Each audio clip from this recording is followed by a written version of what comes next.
email address into the wallet. I'm also going to load in my name. And I'm going to accept the name into my server.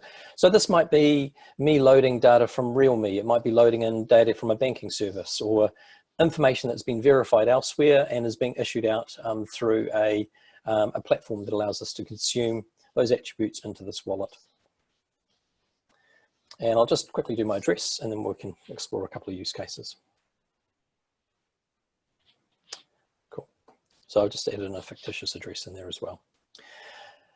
So to help us explain how this kind of technology works internal to Internet New Zealand and with others, we wanted to run through a couple of different use cases that could share how this might work.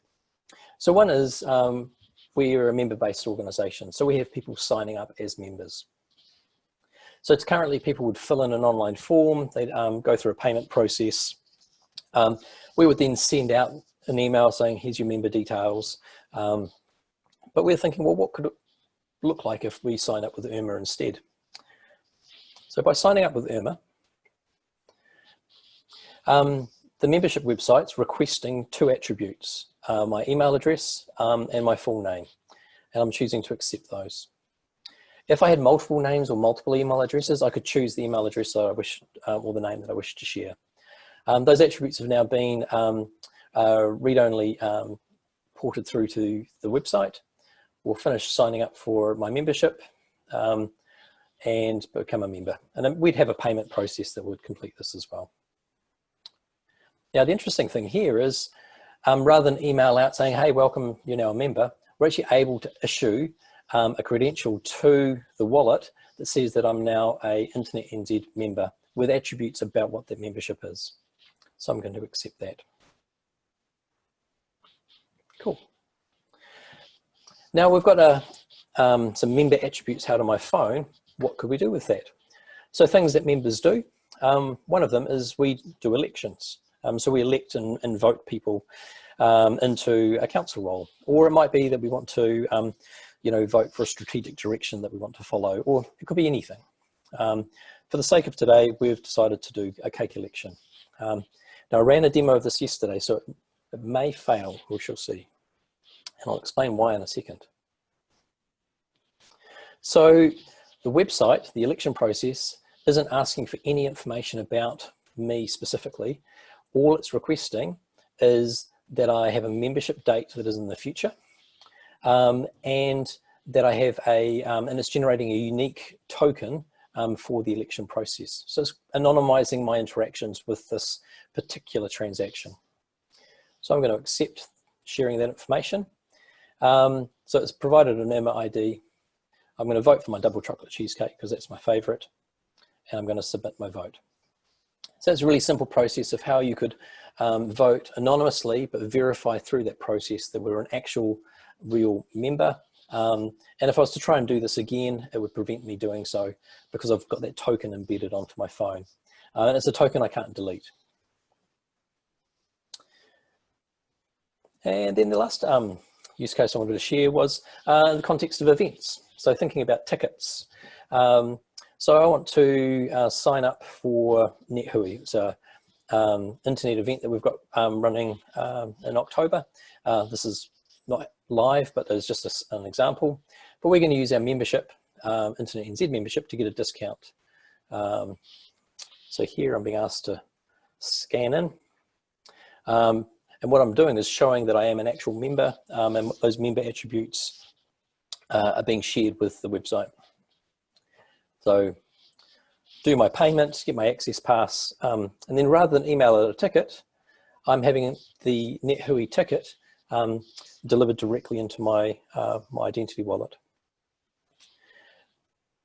Now the cool thing is, it's now time to turn up and present in person to an online event or into an in-person one, depending on whatever our lockdown level is. We're going to go to an in-person event.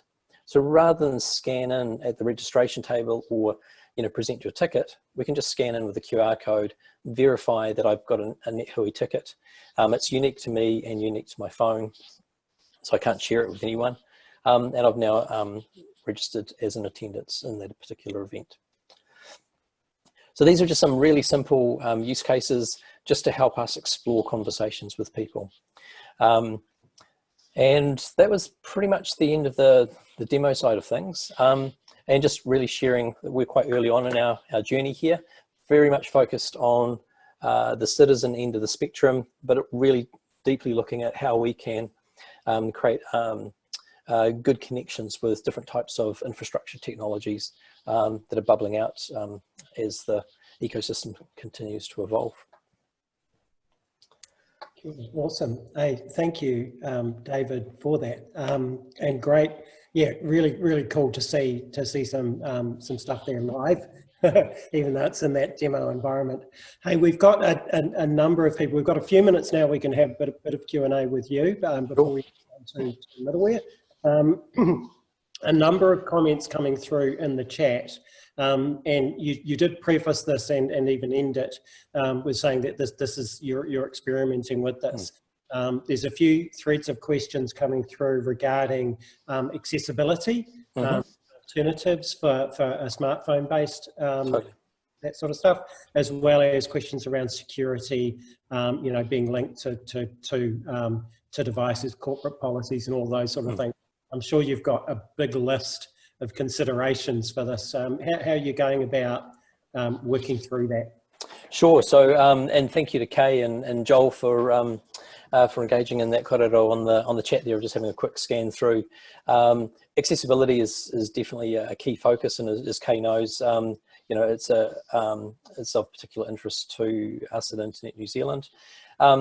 There are some things still to work through with the technology. So things like an alternative to a phone environment is in early stages of exploration. There's a couple of thesis papers that have been bubbling out of IRMA looking at ways to manage alternatives to the app itself.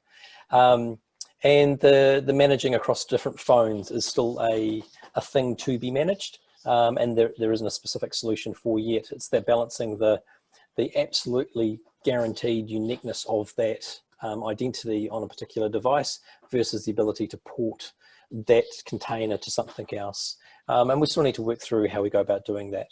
But we've got some clever brains over in the Netherlands, you know, starting to explore that. Yeah, it's interesting being an open source initiative. And are you seeing these sort of questions and challenges that are being asked here being addressed in that open source community?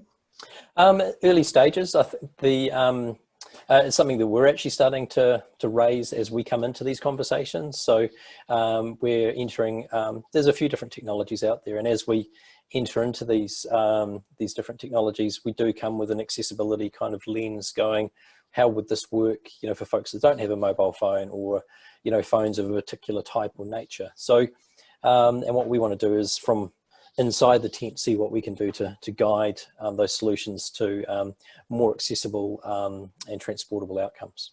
And are you seeing any particular threats or challenges or opportunities emerge from the security perspective? I think from the security perspective, it's around that reliance on the device as the container for your identity. You know, what happens if it gets stolen or lost? There is a web-based interface that you can go in to disable your identity separate to your phone. But there's a lot of the how you manage the identity versus how you use the identity are still being worked through. So this is really early days for us. But what we wanted to do was get something up and running that allows us to actually explore these conversations in kind of real world scenarios. Yeah. Cool, appreciate that. And how can people stay in touch and find out more? So the slide I have, actually I had so I'm David at internetnz.net.nz. Probably a really quick and easy way to get hold of me is through LinkedIn. And if you just go to davidmorrison.nz, that will port you through to my LinkedIn profile, and, you know, welcome connections there, and we can continue the conversation. Great. And probably last question from me anyway. I know you're talking proof of concept at the moment, and looking at that in terms of public facing, starting to engage the wider community with this. Have you got a particular time frame in mind? Not at this stage. The I guess through to the end of this calendar year, our focus was getting these proof of concepts stood up and operating, and for us to really understand the nuances of what we can and can't do with the technologies. And so if one of the things I'm trying to do with environments like this is just raise awareness that this is what we're doing, and then start building into exploring with different organizations next year. And just in terms of point around other wallets, I think there's going to be a whole bunch of different wallet solutions in the market over the next wee while. And one of the interesting challenges I see is wallets being directly tied to the information providing infrastructure. So it's like an end-to-end pipe. The challenge there is if we'll end up with an ecosystem of lots of different information providers, potentially using different types of infrastructure to deliver those attributes. And what we don't want is, or what would be terrible for an end user, is having to maintain multiple wallets for different types of use cases. So I'm really interested in exploring this from what can we do that makes it really simple and effective for an end user to manage their identity from a range of different sources. Yeah, that makes sense.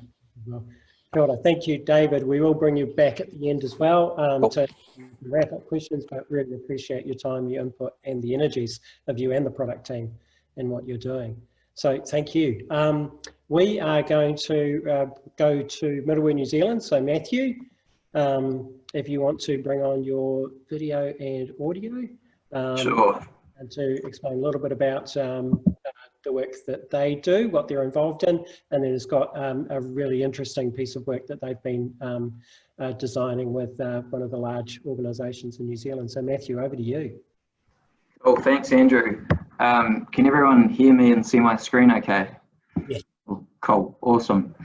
Yeah, so as Andrew said, I'm Matt from Middleware New Zealand, and I'm going to be talking to you today about the work I did on ACC's customer identity strategy. So that might give you a perspective from a relying party and how they see their internal or external services and how they overlap with digital identity in New Zealand. So a quick bit about me first. So I've been in the IT industry for about 15 years. The last 7 I've been, sorry, I'm just going to go back to the first slide. The last 7 I've been focused solely on identity, and I provide strategic and technical consultancy for enterprise and customer-facing identity. And I'm really passionate about personal data privacy and what that means for New Zealanders. So a quick plug for Middleware New Zealand. So we're a niche consultancy company who focus on identity and integration, and we're particularly interested in where those two overlap. We're vendor agnostic, so we don't sell software, but we do have a broad understanding of the identity market. We get involved with clients and we work right from project inception through to implementation and support as well. So a little bit about the strategy. So I was invited, or Middleware were invited by Igor at ACC, who's the head of integration there, to basically deliver a future strategy and a trust framework which is incorporated in that, which is a key component of the strategy. So I'll just read these out. So the strategy is about answering the question of what can we do now and in the future to improve the customer experience while simultaneously improving our security posture and transparency. And the trust framework, I need to be clear, this is not the Digital Identity New Zealand trust framework. This is a trust framework that AC wanted to use internally. And this is a set of guidelines on how to establish a reasonable level of trust, which I'll come back to, based upon the level of access that is being requested and granted. So at this level, the trust is purely between ACC and their customer groups. The output was relatively open-ended, so I'll just shift on and I'll talk a bit about how I approached it shortly. So it was delivered over a 10-month time period, and I worked with roughly 100 different contributors within ACC to get the different pieces of information that are required. And additionally, I was invited to participate in the GovTech Accelerator program around personal data consent with representation from ACC and DIA. So to be successful, the output of this strategy had to be simple, so it had to be able to be understood by anyone at ACC, business or technical. It had to be generic, so it had to be applicable to all customer groups, and it couldn't just focus on the issues of health providers, for instance. And it had to be future-proof, so it had to be useful for ACC now and in the future as they look towards integrating with digital identity platforms. And the other key thing to note is that I wanted people to really want to read this. I didn't want to deliver a stack of paper that ends up in someone's bottom drawer that no one ever reads. And I think especially in 2020, you want to deliver something that has lots of colour and visuals, but still contains the wording to back the content up. So this is how you trick people into reading 10,000 words over 8 pages. Use A3 landscape as a tip. So yeah, the good thing about this approach is that people can just glance, find the pieces that they care about and move on. And I've had really fantastic feedback since I started taking this approach. So a little bit about my actual approach. So I always start with understanding the organisation and the issues that the organisation faces when it comes to identity. So identity projects, as many of you will know, often span people, process and technology. And I've worked with clients in the past where they look at identity as purely a technology concern, and they look at it as a lift and shift mentality. So once I've got a really good understanding of the organisation and the issues they face, I can start to actually put together the solution and then the roadmap on how they can get there. And I need to point out that this is not necessarily sequential, so I'm often going back to verify my understanding and adjusting the proposed solution to meet the organisation's needs.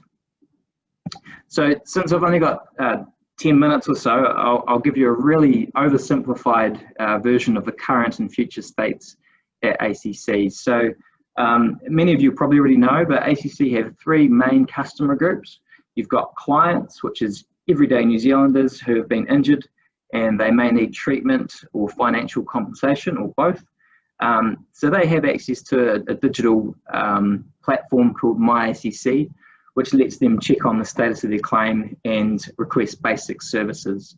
Then you've got providers who are typically health providers such as GPs and physios, and they offer diagnosis and treatment to clients. But they can also include transportation services if someone's injured and they need to get between places, and also in-home assistance for if someone needs to be, needs the housework done at home and whatnot. Providers have the ability to submit claims on behalf of their clients and also invoices for any costs in providing those services to clients, and also submitting medical certificates in the case where a client needs to be off work and needs that financial compensation. Finally, you've got business customers who pay levies, and they have a digital product in order to check those levies and pay them. I forgot to mention, for providers, they have access to submit those claims, etc., as a digital service. So one of the issues that ACC face, or their customers face, is that you could actually be all free, but in the current state, they treat you as a customer of each. If I go back, so you have to create a separate identity, if I can call it that, for each service that you wish to consume. A future model could mean that you simply have to verify your identity once, and then you could be onboarded to all the services that you wish to interact with, but also have the option to keep those identities separate. So for instance, if I have a claim with ACC, I might want to tie that to me as a person, versus if I'm running my own physio business, I might want to have an identity for managing the provider and business aspects of that. So just giving people flexibility is really what the future state is about. Right, so let's just move on to, I'll just make sure I've covered everything off on this one. Yeah, so based on the challenges I've just talked about, we developed the trust framework for ACC to sort of help them on this journey. And the first component of this is the risk matrix. And so you'll see on the y-axis, I've got the amount of potentially affected customers if a user's access was to be breached. And then also on the x-axis, I've got the level to which those affected customers could be affected. So I've seen many risk matrices that seem to focus on the likelihood of an event. But I think in matters of security, it's better to simply say, you know, what if this event does happen? What do we need to cover our backsides? What do we need to do in terms of identity verification and authentication to make sure that we reduce that risk? Right, so the only other thing I wanted to say was that digital identity cannot solve this issue on its own. ACC needs to do a lot of work initially to kind of make all this possible. So yeah, so if you look at the 2 points I've got marked on the screen here, so at the bottom left you've got a client that's simply checking the status of their claim. So they can only really affect themselves, versus a health provider at the other end of the scale. They can affect many people and to a much higher degree as well. So based on this risk matrix, this is not the actual risk matrix, but the one that was delivered to ACC, it helps them to determine an appropriate level of authentication, identity verification, and the method of authorization to be used in each of these use cases. So I'll start with identity verification. So you can read the definition for yourself if you're not familiar, but I'm sure most of the people on this call are. So it's usually information that's gathered during registration, and so what we've got here is a scale that shows the different methods of identity verification, or the version that ACC does, and how trusted those different methods are. So if you notice the grey line, so below that, it's about creating an identity versus claiming, which is above the grey line. And so below that line, you can't really have confidence that the person is who they say they are. They may have gone through a capture challenge, they may have verified their email address, but you know, people can create as many email addresses as they want and go through the capture process. And this type of approach is really common in sort of online retailer services and subscription services, because they don't really need to know who the person is. As long as they can pay for the services, that's all they're really concerned about.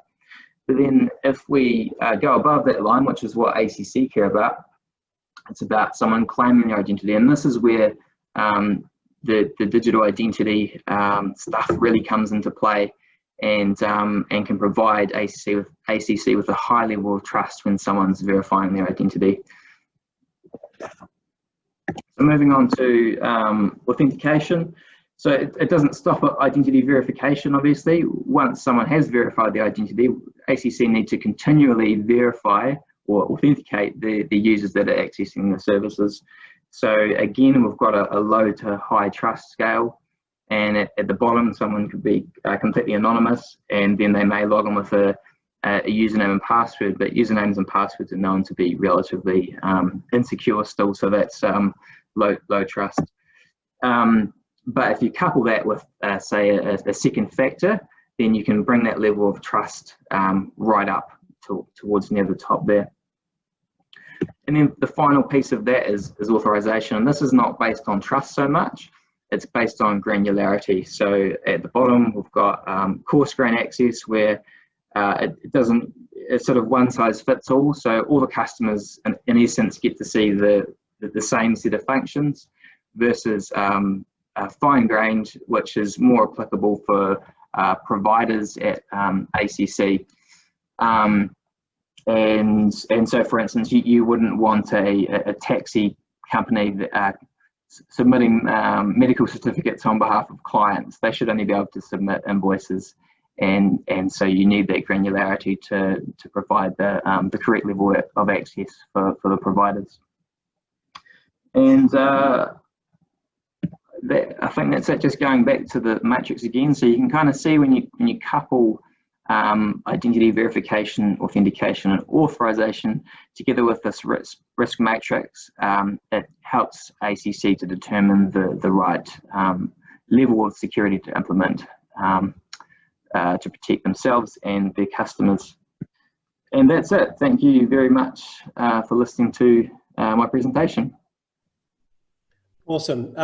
Thanks, Matthew. And I know I've seen some of your diagrams, and they are pretty impressive, and there is a lot of information packed into those. So I guess from a question I've got from a strategic point of view, and if people do have questions, please pop them in the Q&A for Matt. Is you've presented certainly that centric view, the single customer, if you like. Sure. Ability for ACC. What are they doing with it? You've given them some advice in terms of a strategy. How equipped and prepared are they to sort of take the next steps in actually implementing what they're looking at? Yeah, sure. So I guess a big part of this was to help ACC recognise the issues of having siloed identities. And so I understand that things are in the works now to come up with how they would actually consolidate the accesses for all their existing customers and future customers, and what those registration journeys and login flows would look like. So I've done a lot of work for them in terms of sequence diagrams and whatnot to help them get started on that journey. But yeah, no, I believe they are taking it forward, and particularly using the trust framework component quite frequently to sort of assess their current services, and then also help them to sort of determine what that future identity model would look like once it's developed. There's a fascinating component of this too, which I think you touched on as part of the GovTech Accelerator, is the fact that a provider for ACC is, in a lot of cases, also a provider to the Ministry of Health, DHBs. So how did your strategy touch on that interoperability in a wider context, wider than ACC? Yeah, sure. So under the covers, this strategy was designed to kind of cater to the health industry's requirements in general. So it's equally applicable for the Ministry of Health, and if ACC and Health decided to go forward on a venture together to develop such a platform, then they could use the strategy and trust framework within to actually put that together. Okay. And from I guess, a practical implementation point of view, you mentioned right at the beginning that the role of Middleware New Zealand is to basically make things happen, not tied to particular vendor or technology and how you do that. Yeah. So in terms of the feasibility of action here for an organisation like ACC, what's your view on the technical capability which is actually available to them in terms of what's on the market from vendors, what they could build themselves, the standards that might apply? What's the achievability of moving forward? Sure, yeah, and this is one of the challenges, is that there are no technology vendors that out of the box will tick all these boxes for ACC. So I believe it will be a case of combining an off-the-shelf product with a lot of custom development to kind of meet those requirements at ACC. And again, it is just due to the complexity of the requirements to actually get this off the ground. Yeah, cool. Excellent. Please feel free if anyone does have another question The other option you have got, speaking with the audience, people listening in, is if you do want to raise your hand, I can hand you a mic effectively if you'd like to verbalise a question rather than putting it in chat or the Q&A. So apart from that, thank you, Matt. We'll bring you back for the close as well, but really appreciate your work and your contribution there. Right. Thanks, Andrew. What we're going to do now is bring in Luke from Mattr. And Luke is also one of those brave souls who will be looking at some live activity here. And I'll hand over to you. So take myself off. Go for it, Luke. Thanks, Andrew.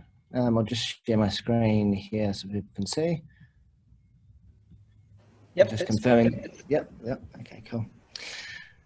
So I think, yeah, I'm going to do a demo as well, but probably just worth addressing some of the comments around the demo that Andrew did, and thinking about, you know, where Mattr plays in that picture. So we provide, I guess, the infrastructure or some of the plumbing pieces to the sort of self-sovereign identity and decentralized identity principles. So how do you surface up experiences like Andrew was showing in terms of, you know, issuing a credential into someone's wallet on a device, albeit it doesn't have to be a device.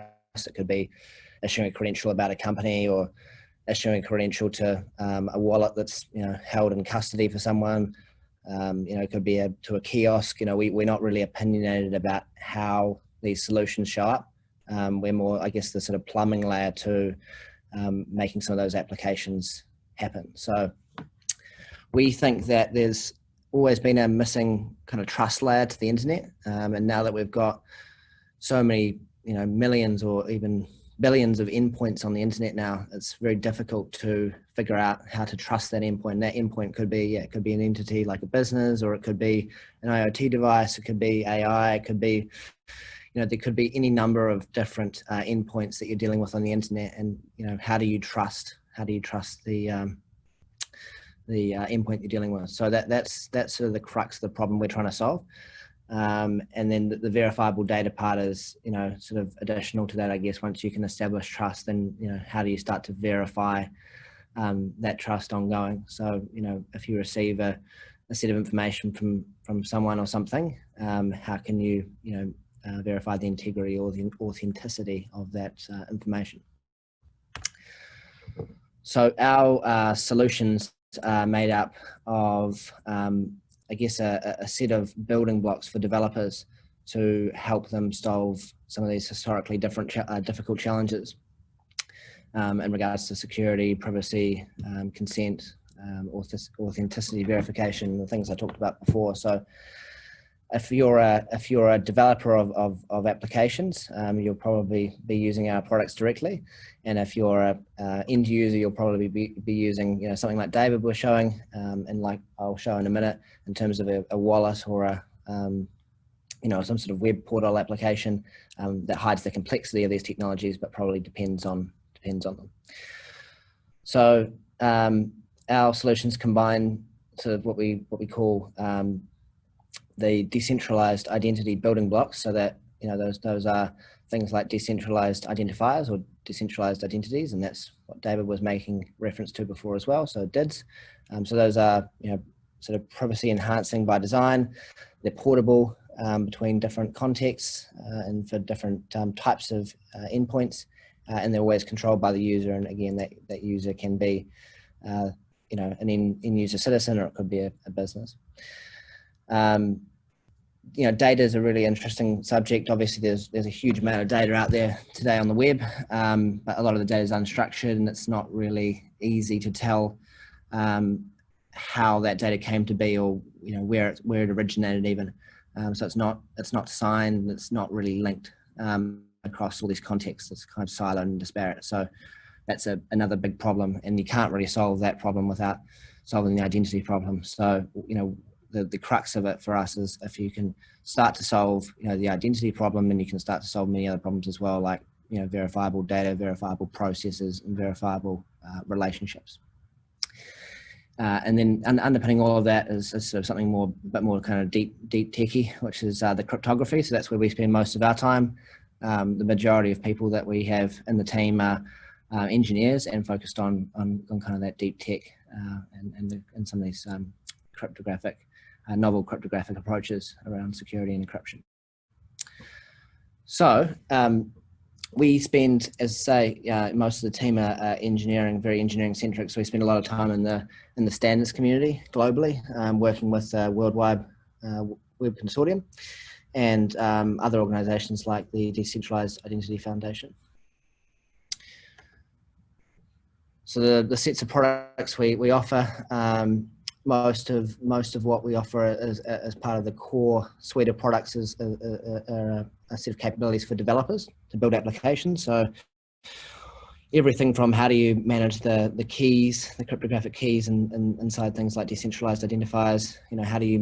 How do you sort of send messages between these different entities? So whether it's a mobile wallet, like we saw before, sending a message up to a relying party or to someone that's issuing them a credential. How do you create these verifiable credentials? How do you create presentations for those verifiable credentials? And sort of everything in between. So it's all of the building blocks to realize these journeys. And again, in terms of how you realize those journeys, we don't really have a huge amount of opinions on those pieces, but we do have some demonstrator applications that we've built that I'll show in a sec, that use things like digital wallets, right? And it's often so that people can grasp the concept of what does it mean to issue a piece of verifiable data or a credential of some type into a tool, whether that's a smartphone or whatever it is, that then can share that information with a relying party. So we don't really mind how that happens or how that shows up, and we've seen many different models, right from web-based models to on-device models to custodians where other people are holding the credentials to kiosks to whatever. So we don't really mind how you surface that. We have another couple of extensions that we build that make it easy for developers to adopt around common standards like OpenID Connect. So a lot of systems already use these identity technologies. So again, we build these sort of pre-built pieces of logic for developers to pick up and use in their applications. And that's really about making this technology adoptable. So I'm going to show a little demo now of the mobile wallet. And it's pretty similar to David, so I'll just run through it quite quickly. But just before I do that, just wanted to kind of, going back to what we were talking about before with the platform piece. This is really the core of our product. So we offer a learn portal for developers to understand how our product works. And jump into here, you can sort of see this reflects what we were talking about before in terms of the core pieces of the platform and the extensions and some of the developer tools. But this is really what you might expect to see on a platform like Stripe, that does web payments, in terms of giving developers the tools and the tutorials around how to implement this stuff within their application. So it's all kind of API calls and REST interfaces, as opposed to user interfaces. But in terms of a tangible demo of what it looks like to create and issue a credential as an issuer, and then receive it in a wallet, we're just going to jump over into a demo here. So I'm just going to pull up my phone on the right, so you can see that's mirroring my device. Take this away so we can see that. So it's mirroring my device on the right there, and I've set up my wallet. This is the Mattr wallet, the Mattr Demonstrator wallet. This is what we often use to kind of say this is a way that technology can show up for an individual user, citizen. So I'm setting up a pin here on my wallet, and then it might ask me to set up a biometric as well. So I'm going to turn on Face ID there, and I'm into the wallet. So very similar to what we saw from David before.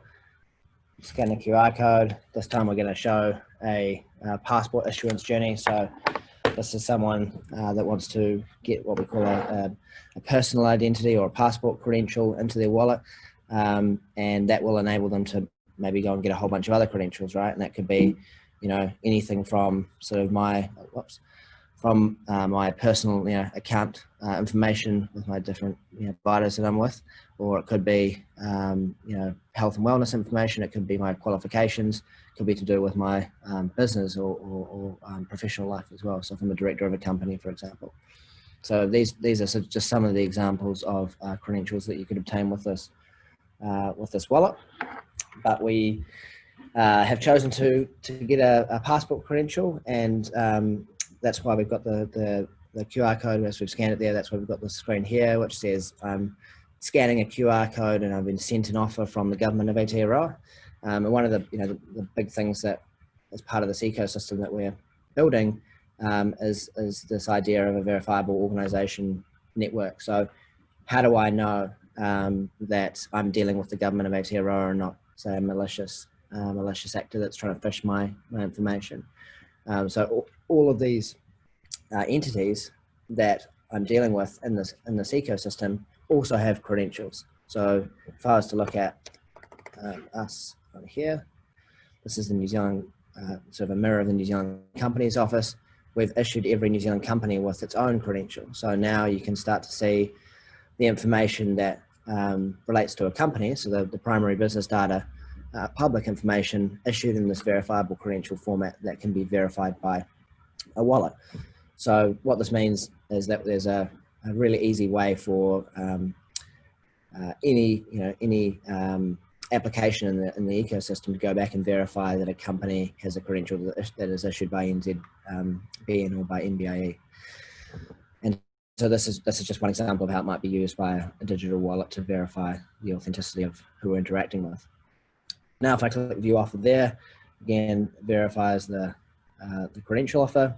I can see what's in that credential. I can see the issuer of that credential is in fact the government of Aotearoa. So it's really important in terms of maintaining the cryptographic integrity of the credential that's been signed by the government of Aotearoa once I receive it. And then I'm going to proceed once I consent, and that comes through into this passport issuance journey.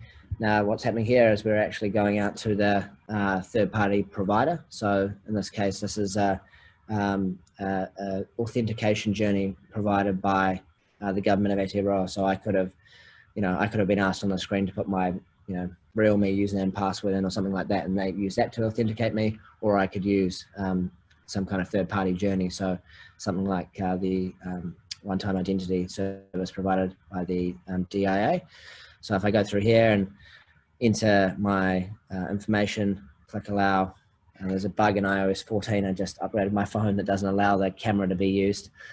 So when I hit the camera there, it's just going to give me that straight away. But if I click send, and then it gives me a few challenges. You'd see these liveness challenges here. So once it's verified me with the database, they are going to check that I am, in fact, in front of the device at the time.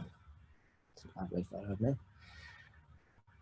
Send that information, and now they've verified not only that I exist in the passports database, but I also am in front of the device at the time I've done those liveness checks. So that's all happened in the context of their journey. The wallet doesn't need to know about what's happened there. And then when I send the information back to the wallet, a couple of things happen. So it binds the information to me, obviously. The actual attributes are bound to me, but then they're also bound to the wallet themselves. The wallet itself as well, because when I launched this journey, I sent this website some information about the wallet to bind this credential to. So if I hit approve there, it's going to come out and it's going to give me that credential. So you can see I can start to see a bit of an audit consent kind of history in my wallet there. Click into it, I can start to sort of understand, they've offered me a credential, I accepted it, received it, and I can actually view the credential that they've given me there. And the wallet will constantly verify it to make sure it's not been revoked and that sort of stuff as well. So you can start to build a bit of a history of interactions, and maybe, in future be able to kick off interactions with the government of Aotearoa inside of this view. So I might be able to say, hey, send me some information about this, or I need to get a new, updated credential or whatever. So now I'm going to come over to the Bank of Aotearoa. So just interacted with the government of Aotearoa. I've got my credentials, and imagine maybe I got, you know, a whole set of other credentials through for the last couple of weeks of interactions, and I'm using my passport to prove who I am.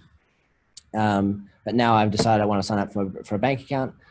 Same process. I come in here, I scan the QR code, and first thing it does is ask me, I've received a verification request from the Bank of Aotearoa. It's verified again up there that I'm talking to the authentic Bank of Aotearoa.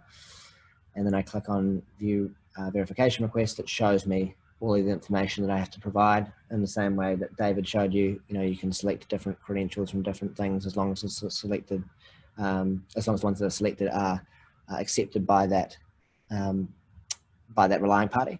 And in this case, my wallet goes, you've only got one credential that's accepted for the application process, and that's your passport. And I have to provide those details off that. So maybe I might also have to provide proof of address and a bunch of other stuff as well.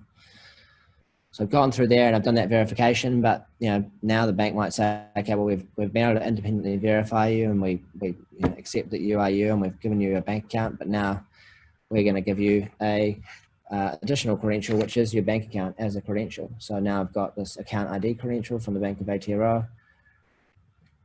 I can accept that. And you'll see in the chat there, I've got the bank account credential, and in my credentials, I've got both my bank account and my passport. So now you can imagine logging into online banking, log into your account, rather than having to use, you know, username and password. I can actually just use, I'm not using my bank username and password credential. It's not sort of storing my password for me. It's actually using they're allowing me to actually log in using my bank account credential. So they actually verify the entire credential and then log me into my account. So again, I think, you know, sort of encouraged to think about all of the different expansive ways that you could use this technology in terms of, you know, business to business use cases where you would sign, maybe, you know, you've got some ability on your wallet to sign an invoice that you're producing. You know, you're a small business, you're a tradesperson, you want to sign an invoice with your keys, you know, or with decentralized identifiers on your device, and then send them out, and that, you know, makes you the authority on the information as a small business. So you can sort of imagine different ways of interacting with different entities in different contexts, and you know, different credentials being exchanged between these parties. And really, credentials are an artificial container as well, and that's why we often talk about verifiable data rather than verifiable credentials, because really it doesn't matter the data that's being transferred between these parties or signed. It could be, you know, as rich as an invoice, or as you know, as sort of simple as a single attribute.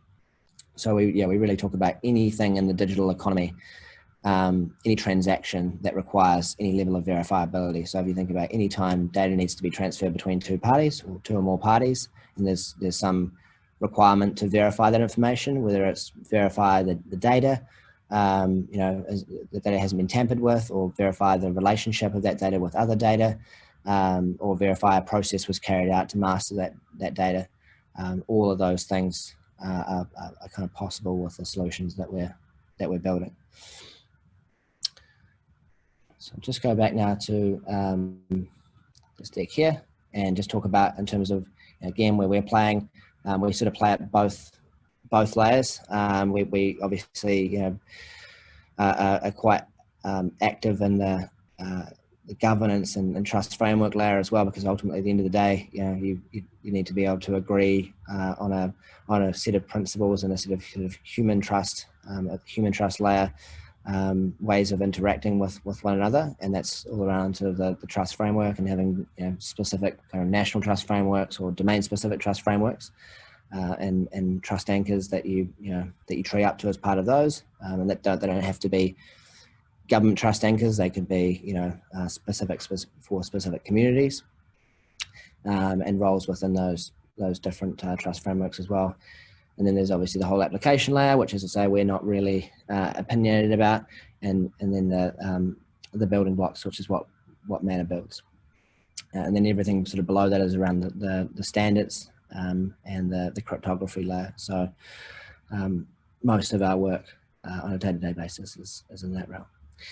So I'll hand back. I'm just conscious of time. I'm 2:10. I can keep going on. But I'll hand back to you now, Andrew, and take any questions. Great, excellent. Thank you, Luke. It's fascinating the richness and the depth of what you've been developing, and there's quite a team of you, right? You've got a bunch of people, very clever people, doing the engineering part of this.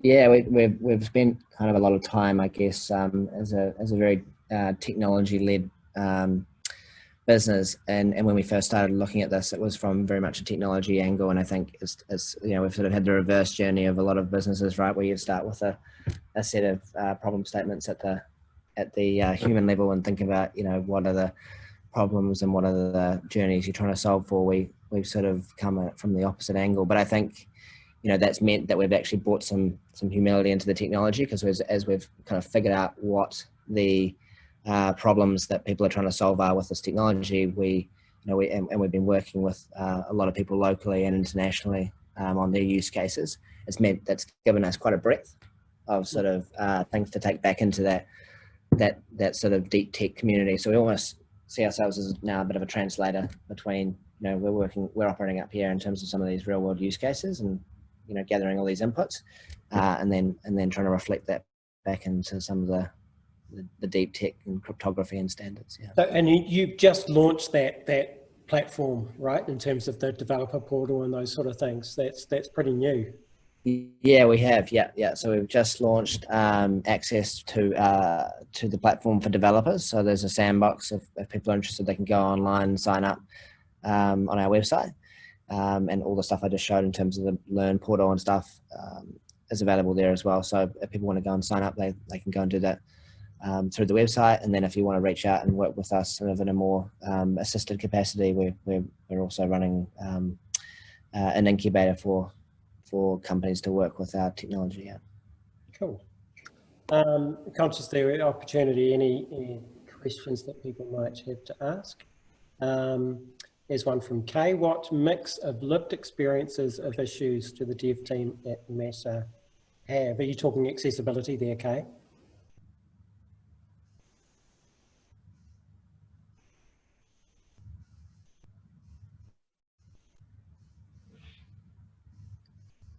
I can talk to that in general. Mattr is actually one of the first organisations to be in New Zealand to be accredited with the accessibility tick. A mix of ethnic, gender, yeah. So I mean, I think, you know, we definitely realise that we don't have, especially when you think about, you know, the people that are involved in a lot of these standards communities, right? There's often a lot of technical purism that sort of gets in the way of practical solutions, and also, you know, to your point, Kay, there's also you know, often not a lot of diversity in those circles. So we've made a really conscious effort to go out and interact with those communities, particularly around accessibility. So we've made a real conscious effort to work with the Accessibility Tech Foundation and designing out some of our user interfaces and things like that. And building nifty tools into it. Yeah. So I think, you know, we definitely don't purport to be the authority on any of the use cases. In fact, quite the opposite. We want to try and be as use case agnostic as we can. So, like I say, we have to go and gather those inputs from people that we're working with in the incubator.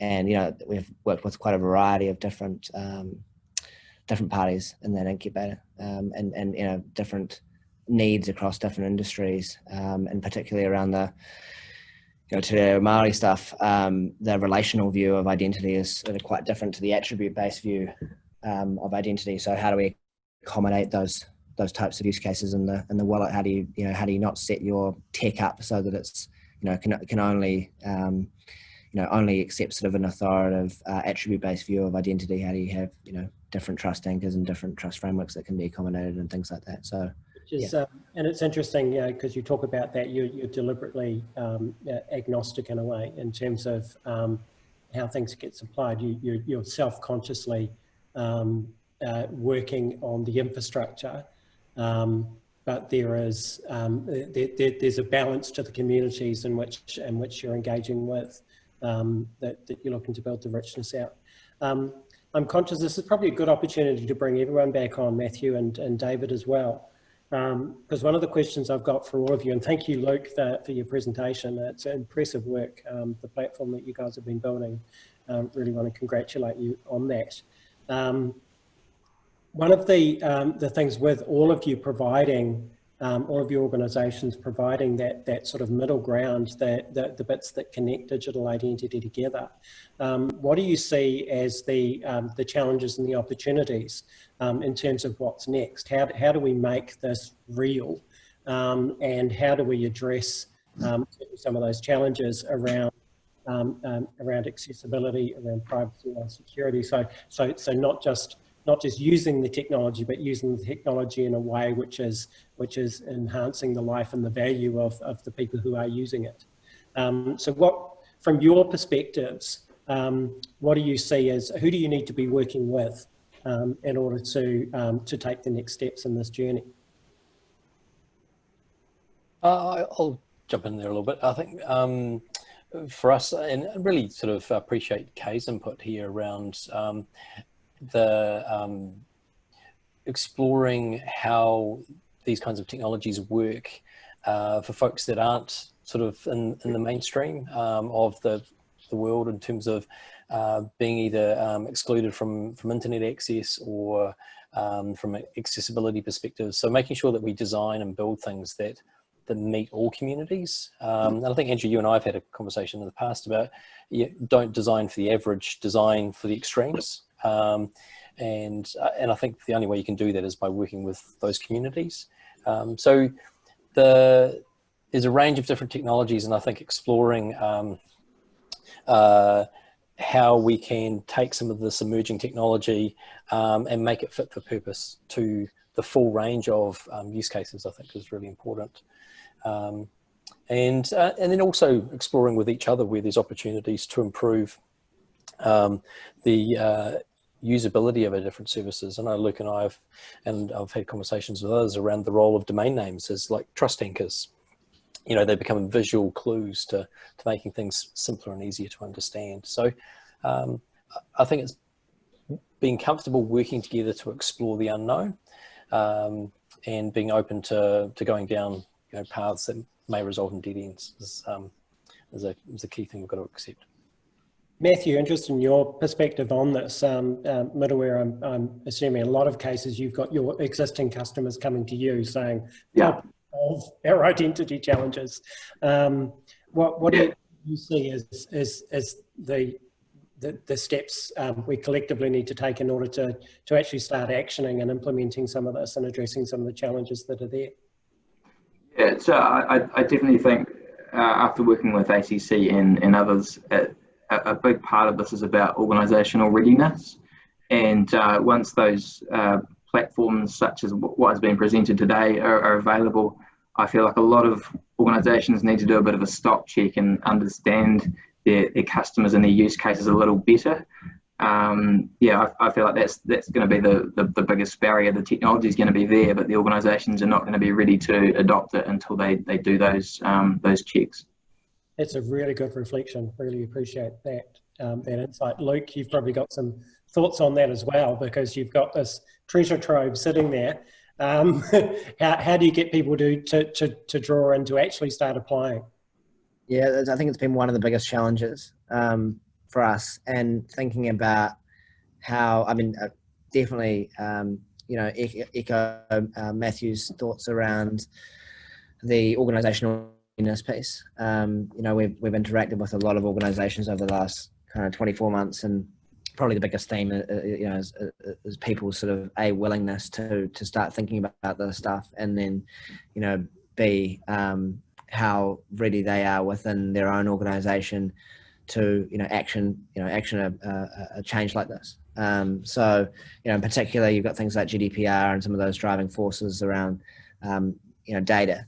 But I think you've also got, you know, challenges with how they interact with their customers currently, and how they see their interactions with customers in future. So there's there's a very large spectrum. I think when you think about how the market might evolve, and I guess the access in terms of identity, that all these types of technologies for all, there's a lot of challenges there, right? There's a lot of considerations. We're applying at the moment for the ID 2020 certification, and there's a lot of challenges inside of that, in terms of making our products fit for purpose across, like sort of refugee scenarios and all sorts of, offline capability and, paper-based and kiosk-based, and, what happens if we don't have this and, we don't have any sort of, no power and no internet, how do these solutions show up then?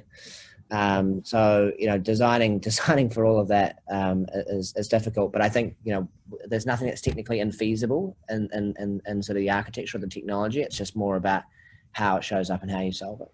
And a lot of those about commercial design as well. So, certainly at the very start of the journey, I think of adoption of this technology. Yeah, and that's probably good reflection as well. It does feel like that at the start of the journey. So a lot of emerging things. Hey, we're going to bring things to a close. So perhaps if I could just get maybe 30 seconds, just your closing thoughts from each of you, and we'll start with David, and we'll do Matthew, and then Luke again. Cool. Just in terms of Cool. Thanks, Andrew, and thanks for the opportunity to just share the little that we've been doing. I think Luke's point about this being very early stage of the journey, we are very, very early on in terms of seeing an evolving ecosystem of different solutions dealing to a myriad of different problems. And I don't think we'll ever see one solution fixing all the problems. We're going to see a lot of different things bubbling out, and one of the key drivers for me is making sure that we're bubbling those things out in a way that allows for an interoperable world that makes it as simple as possible for the people using these solutions. Cool. Thank you, David. Matthew. Oh yeah, I mean, I think a big part of this is awareness. I think most of the government agencies are well aware of what's going on in the space. But for instance, some of the tertiary clients might not be thinking about this type of thing yet, and especially some of the more private sector organisations as well. So I think awareness is a big thing, and I imagine as people, similar with RealMe, as government organisations adopted RealMe, the awareness aspect came about then, so that other organisations could see what they could do with RealMe. Great, thanks. And Luke? Yeah, I mean, at risk of doing the hard sell, we really want to collaborate with as many people, and I think Kay pointed out as well. We need as many people as possible involved in these conversations. So us as Mattr, we have been trying to engage with as many people in the market and as broad a spectrum as possible. So reach out if you're keen to be involved and how this technology might make sense for you guys. Perfect. Thank you, Luke. And that's a good call out as well, the opportunity that this is a community where we're seeking to collaborate. So please do feel free to reach out to any of the organisations here, to the other attendees, and to myself as well. So if you do want to make those connections, please let me know. Hey, we've got plenty coming up on the Digital Identity New Zealand agenda. We've got some more work we're doing on the research report that we released earlier in the year, and also some more on an AML type activity as well, a report coming out on that shortly too. And then further webinars, we're looking at a privacy focus next month as well. So please keep an eye out on the website, and we'll be sending out comms on that as well. Thank you all, Luke, Matthew and David, for your presentations and your input today. I'll close this off as we started with the wee karakia, and wish you all a good day. So want to hear te pou whiri marama. Tomakia te ao whatu tangata. Tātai ki runga, tātai ki raro, tātai ahurau. Uma e, hui e, taiki e. Kia ora. Thank you. Thank you. Guys. Ka kite anō.